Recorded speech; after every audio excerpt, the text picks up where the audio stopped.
bus ban sa Maynila. May nilinaw si Mayor Joseph Estrada.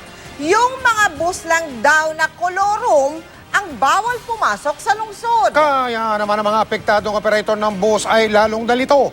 Mula sa Mabuhay Rotonda, nakatutok live si Isay Reyes. Isay.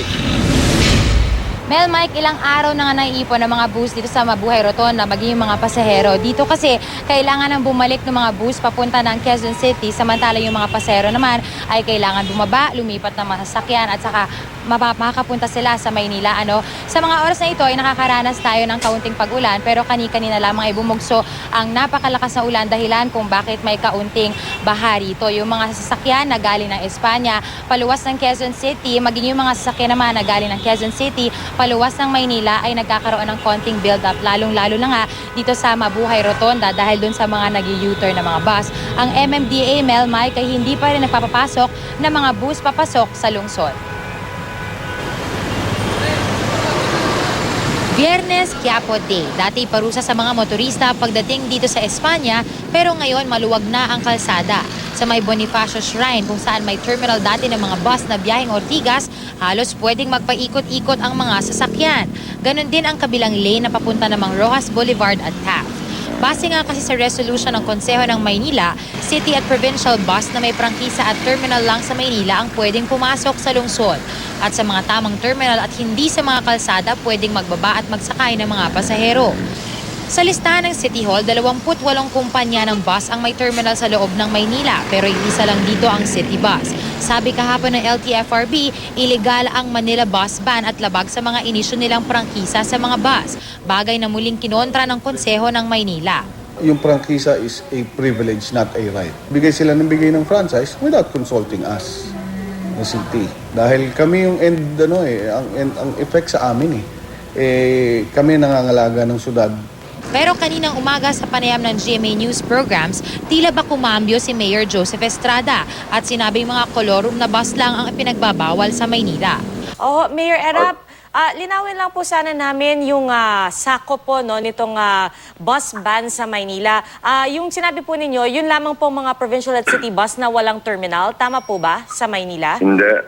Ano ho yung... Lahat, ang ban lang sa Maynila, ang hindi lang papasukin, yung mga kolorum.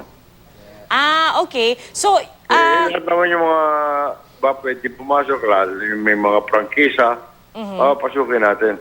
Basta may prangkisa, papasukin, pero yung mga walang, kahit na may prangkisa sila, pero wala silang terminal, hindi sila pwedeng pumarada sa mga kalye. Hindi sila pwedeng basta dampot ng pasahero kung wala doon sa designated na lugar. Kaya ang mga bus operator nalito. Nirequire sa amin ni Consel Sarcal, mag-submit muna kami ng position, proposal namin, yung ikagaganda. Kaya yung statement ni Pangulong Mayor, tingnan na muna natin as a statement. Kasi yung resolution yon in written Sana pending nung yung submission, ilip muna, sabi niya, hindi pwede. Wala po akong pilo sa amin na boss, ma'am. Pero may prangkisa kayo sa Maynila? Meron po, ma'am. Kampaklaran po. Pero wala kayong terminal? Wala po, ma'am. So sa ngayon, hindi mo na kayo pwede pumasok?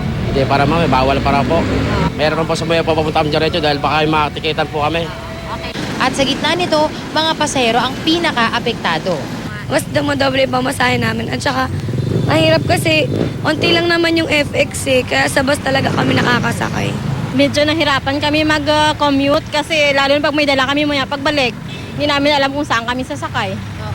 Ito naman sa ikakayos ng trapiko, okay lang po. Samantala, Mike, nangako naman ng Manila City Council na sa oras na maisumite ng mga bus operators yung kanilang position paper na naglalaman ng kanilang mga suwestyon kung paano malulutas yung trapiko dito sa Maynila, maliban nga dito sa bus ban, ay agad daw naman nilang bubusiin ito at pag-aaralan. At iniintay natin, sa mga oras na ito, Mike, ay gumaganda ang daloy ng trapiko dito. Mike? Maraming salamat sa iyo, Isay Reyes.